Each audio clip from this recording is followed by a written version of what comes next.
Hey everybody, let's talk about movies. More specifically, let's talk about this bad boy. That's MoviePass. My MoviePass card finally came in the mail last weekend, and I've been able to use it twice already. And I thought I would tell you guys a little bit about MoviePass in case you guys haven't read about it so far. Now, longtime viewers of the channel realize we go to the movies often enough, usually for bigger blockbuster type movies at this point, and then we catch things at home. I think that we've kind of become complacent in going to see movies the same way the majority of America has at this point, in that if you pay for like a service like Netflix where you can get all you want to eat from the buffet of movies that they offer on a monthly basis, why pay $13, $15 or so to go see a movie in the movie theater unless it really is compelling for you to go see in the movie theater? That's where MoviePass comes in. So MoviePass is a company that has been out for the last 7 years at this point, but with different types of models over those years. Basically where they were in certain markets and they charged a per month fee, let's say like in New York City, like $44 or so to see as many movies as you'd like to see. Last August, MoviePass announced that they were dropping the price per month to $9.95 a month. So basically $10 a month, all you could watch movies. And at one time, you were only allowed to see that one movie one time, and you'd have to watch other movies. At this point, the rule is you could see the same movie every day for 30 days. Think Star Wars. As many times as you want, as long as it's just once a day. So if you figure you'd normally pay $10 a movie to go see in the movie theater, and you actually did go to see a movie every single day, it'd be like $300 worth of movie tickets. Instead, you're paying that one $10 a month. Now, I don't think most people are going to go see a movie every single day unless folks have nothing else to do on those particular days that you're able to go to a movie every day. But like for me, I used to go to the movies all the time and used to be able to see a lot more independent films and not necessarily just blockbuster type movies. So I went to go see Jumanji the first time I tried it out. Blockbuster film, but I didn't feel like paying to see that just in the movie theater. And then I went to go see The Post, which is more of a movie that I probably would have resigned to see at home instead of going to pay to see that in the movie theater lately. And there's other movies out in the movie theater that I want to check out, like Insidious or The Greatest Showman. And those are things that I also probably would have waited to go see at home. But now I feel a little bit more motivated to be able to get up and go to the movies to see those. The movie theaters are not losing any money by MoviePass at this point. Because MoviePass, the way it works, it is basically a debit card. So if you sign up for MoviePass, you pay your $10 a month, they send you the MoviePass debit card in the mail. You can only go to see the one movie per day, but it's also a solo card, so they don't offer like a family option at this point, etc. And you can't book for movies in advance. You can't go see IMAX type movies, and you can't go to see like Dolby Cinema and things like that. So it's standard format movies once a day. You have to be within 100 yards of the movie theater to be able to register for that screening. So you go to the MoviePass app, you select the screening that you would like to go see. It then tells you you're all set, and then you use your MoviePass debit card to go purchase the ticket at the box office. And the reason why I say purchase is you're not spending any of your money using that MoviePass debit card. MoviePass is then paying the movie theater that full price for that ticket. And then I know folks like myself would wonder, how is MoviePass able to sustain that type of a business model? Basically, you're paying $10 a month, and you could basically be having them pay $300 on your behalf to the movie theater. I think it all comes down to risk at this point. If you think insurance companies, a lot of people pay into an insurance company, and then they're hoping that they only pay out X amount of claims at the end of the month. So you still have some type of net profit. In this case, that profit is very, very thin because of the folks that are paying $10 a month. You're taking a risk that somebody maybe will not go see that movie during that month's period of time. But I also think they're trying to show the movie production companies that there is a viable way to get folks to go see the movies. Movie viewing in theaters has so greatly declined over years that movies are so rapidly going to home release to begin with. this is kind of changing that business model where you're allowing folks to see more movies in the movie theater and shifting from people perhaps maybe watching things at home and getting out and seeing things first run on a bigger screen. And in the end, I mean, they could pull the rug out on everybody, you know, after a period of time and say we're going to charge X amount per month or we're going to change things, etc. But for now, $10 a month, how could you beat it? If you go to the movies one time a month, it's already paid for the price of the MoviePass card. And if you guys are curious, instead of asking me where the locations are, if my theater accepts MoviePass or how do you get the card, etc., I would tell you guys to go to the website to check that out, or go to the app. It does take a little bit of time after registering to get your card. So for me, it took roughly like a month or so to be able to finally get the card in my hands from the point that I registered online.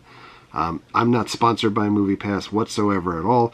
Just wanted to explain to you guys that there is a really cool option to be able to see things in the theaters instead of waiting for your home release. And then once again, this is kind of like a model changing the game, you know, similar to the way business models had to shift for music consumption. You know, once upon a time everybody went out and you had to buy a full record, you know, and then iTunes came along and even the most resistant artists at some points caved to be able to allow you to buy music a la carte, and then the model shifted even further, where, you know, we now consume music, at least a good chunk of folks consume music via streaming services, just like you used to go to Blockbuster to be able to rent movies and you had to get up and go out and rent, and it took months before things came to home release, you know, maybe years.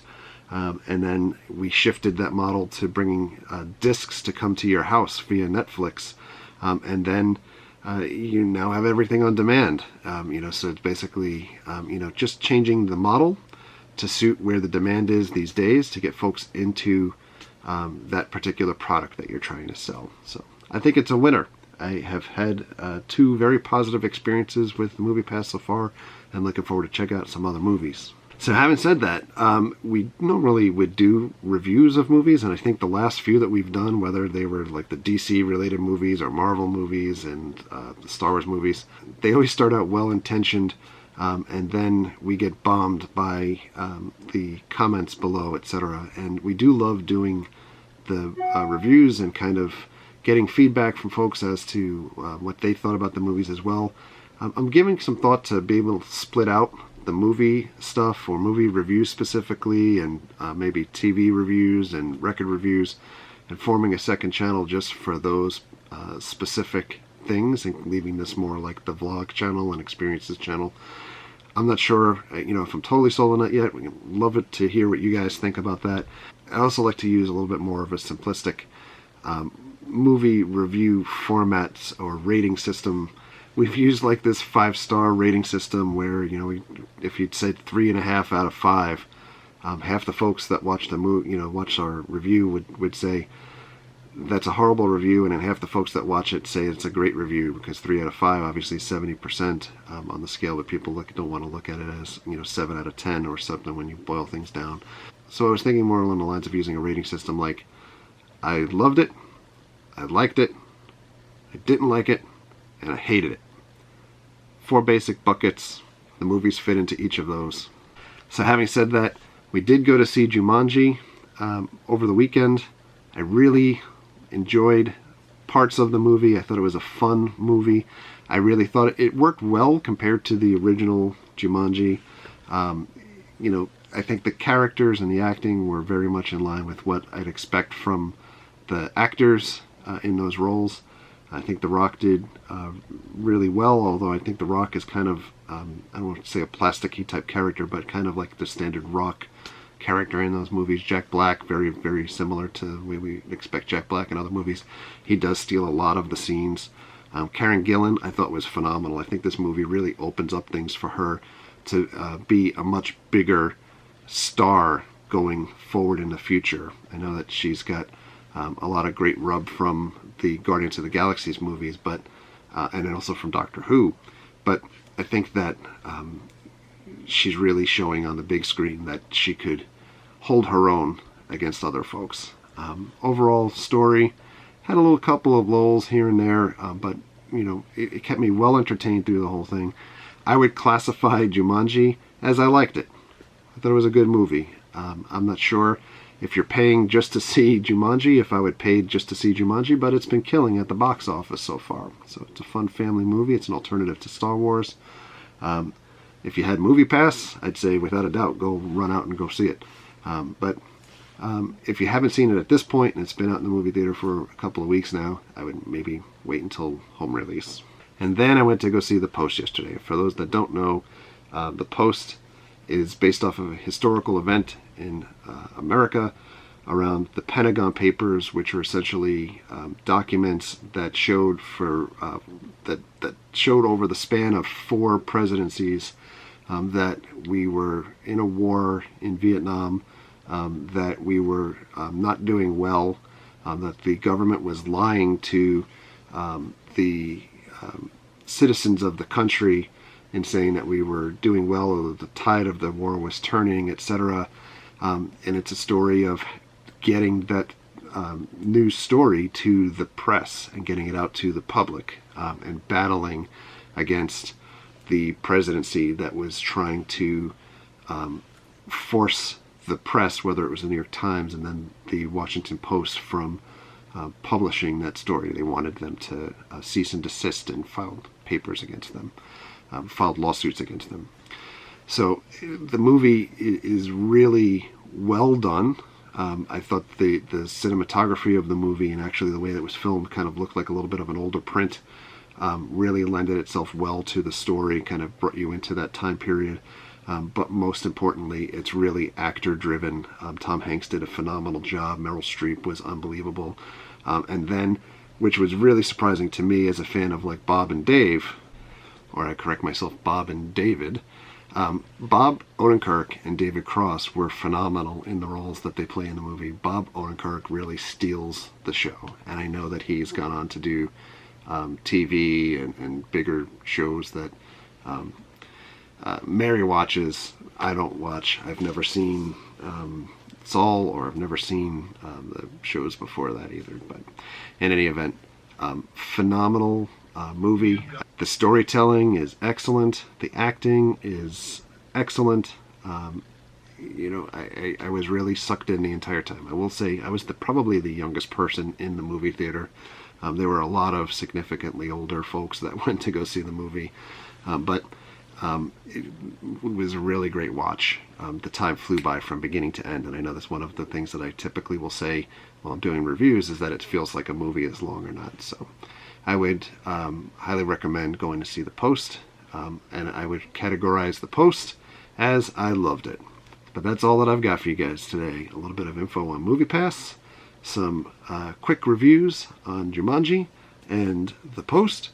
And on that note, we're going to say goodnight for now. So thanks a lot for checking this video out. And thank you very much for all of your likes and your comments and your subscriptions. Treat others the way you want to be treated. Have a great night. We'll see you guys.